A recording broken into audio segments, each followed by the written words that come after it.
Bapak Bupati Samosir yang saat ini diwakilkan oleh Bapak Asisten 2, Bapak Wali Kerajaan Semarang, yang kami satu kampung Bapak ini di Perlindungan.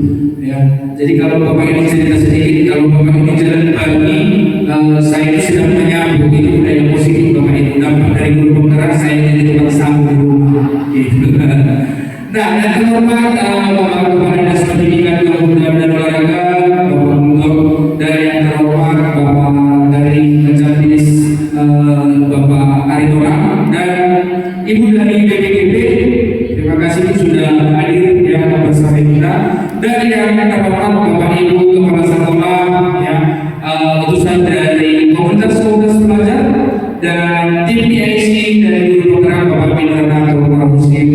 Bapak Ibu yang berbahagia, ya, khususnya para teman-teman CDP, hari ini Bapak Ibu kita berbahagia karena kita sudah menandatangani komitmen ini, dalam arti ada lagi tugas Bapak Ibu yang dicek lagi di LMS supaya sertifikatnya keluar gitu.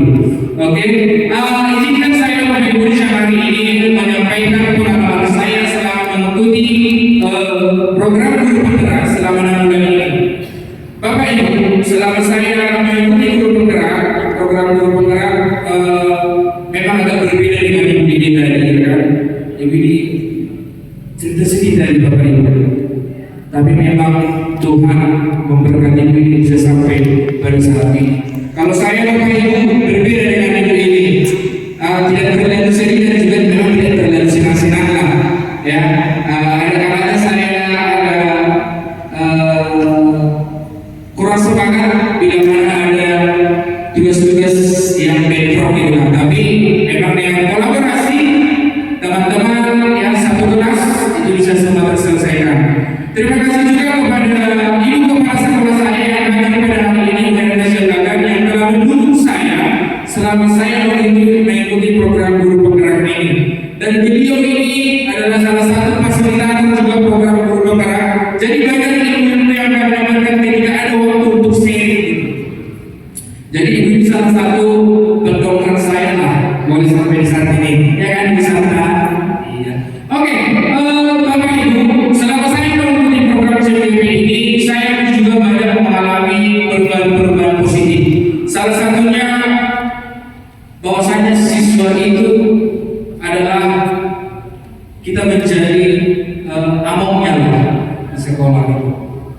Bahwasanya kita harus menuntut siswa itu, supaya siswa ini mempunyai keberanian yang setinggi-tingginya itu. Saya sadar karena itu setelah saya mengikuti CPP Bapak Ibu. Kalau selama ini memang lebih banyak saya yang mendominasi di kelas. Nah, kemudian kolaboratif, ya, karena di sekolah saya juga sudah banyak guru penggerak. Bahkan ada dua orang di sini, Bapak Reno dan Bapak Alexandro, yang mereka ini satu sekolah dengan saya tentang tempat kerja. Maka kolaborasi itu memang sangat penting, ya. Bisa menyelesaikan beberapa masalah di sekolah, bisa kita menyelesaikan beberapa program di sekolah dengan kolaborasi itu, Bapak Ibu. Nah, kemudian bisa berbagi praktik baik di komunitas belajar kami di sekolah bersama dengan guru-guru hebat ini. Bapak Ibu yang berbahagia, untuk hari ini saya juga akan memaparkan program saya, Bapak Ibu. Saya akan dulu ke depannya, Pak, ya, supaya nampak minimal gambar saya. Nah, namanya Bapak Ibu programnya adalah Techno Science Club atau TSC. Yang latar belakang saya membuat program ini, Bapak Ibu, di saat ini anak-anak itu adalah anak-anak milenial, di mana anak-anak milenial itu adalah anak-anak yang sudah hidup di zaman teknologi. Tidak bisa kita mungkin, Bapak Ibu, anak yang kecil saja, saya baru-baru sudah punya handphone.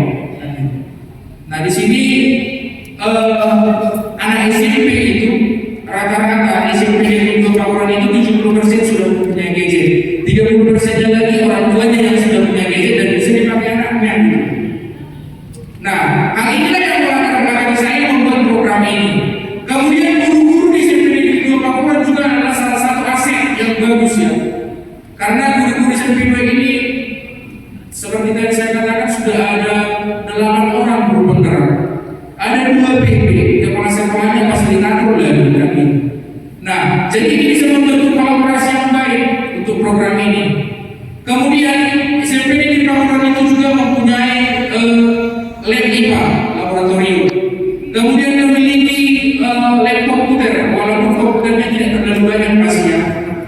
Nah, kemudian WiFi juga. Nah, ini yang melatar saya Bapak Ibu membuat program ini.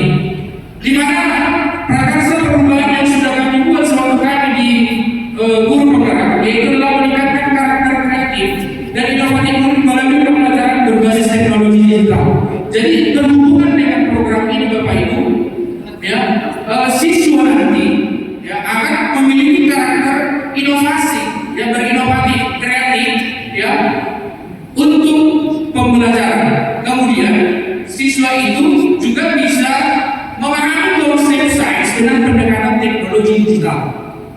Nah, kemudian menggunakan teknologi digital ini sebagai alat bantu dalam pembelajaran. Karena teknologi digital ini apalagi di pembelajaran IPA ya, sains, itu ada aplikasi yang bisa membantu gitu dalam memahami konsep sains ini. Nah, salah satunya itu adalah aplikasi Pen Colorado.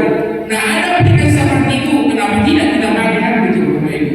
Nah, ini bisa kita download ya, dan kita bagikan kepada murid. Murid juga bisa menggunakannya secara online dan offline Bapak Ibu. Ya. Nah, kemudian bagaimana sistematika program ini? Nah, yang pertama itu ada tahap persiapan pastinya Bapak Ibu.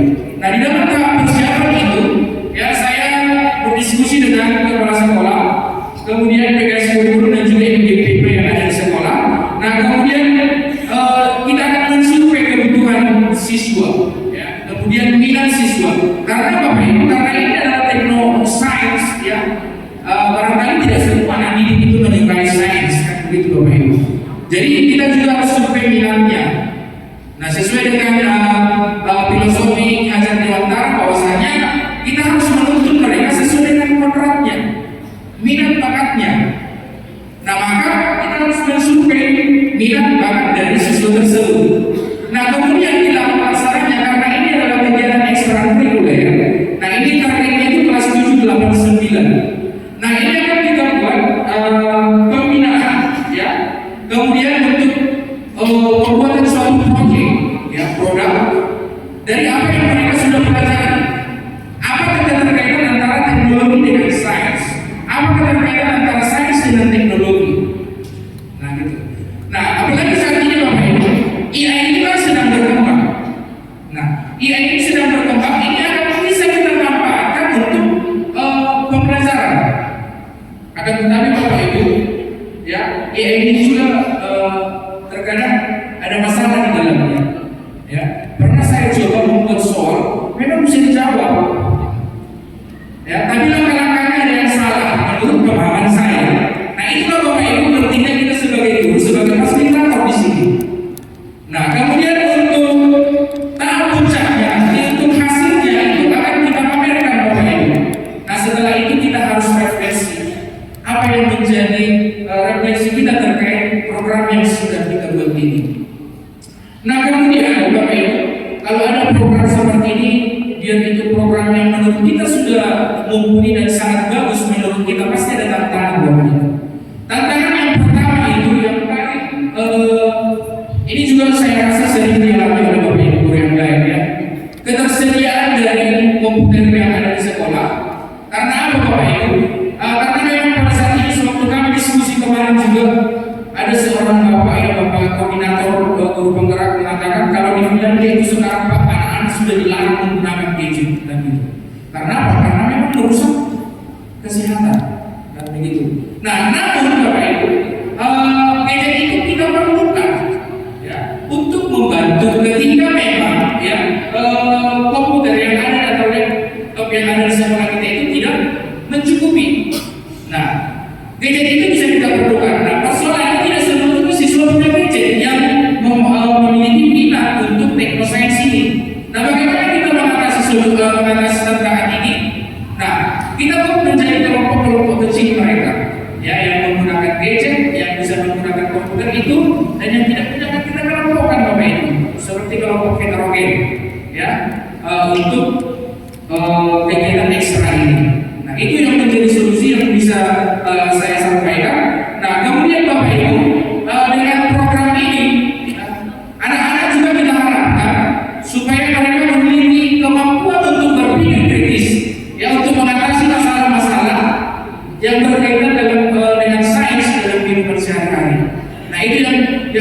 semua harapkan dari anak-anak saat ini. Sekali lagi Bapak Ibu saya sampaikan bahwasanya kita harus ya hidup di zamannya anak-anak. Karena anak-anak itu sekarang kan anak-anak milenial yang berdasarkan.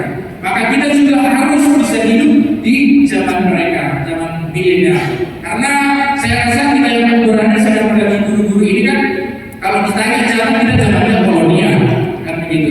Tapi walaupun kita zamannya kolonial, kita mengajarkan anak-anak yang milenial, kita harus bisa menjadi guru milenial itu Bapak Ibu. Nah itu yang bisa saya sampaikan Bapak Ibu, mudah-mudahan itu bisa menjadi inspirasi buat kita semua Bapak Ibu.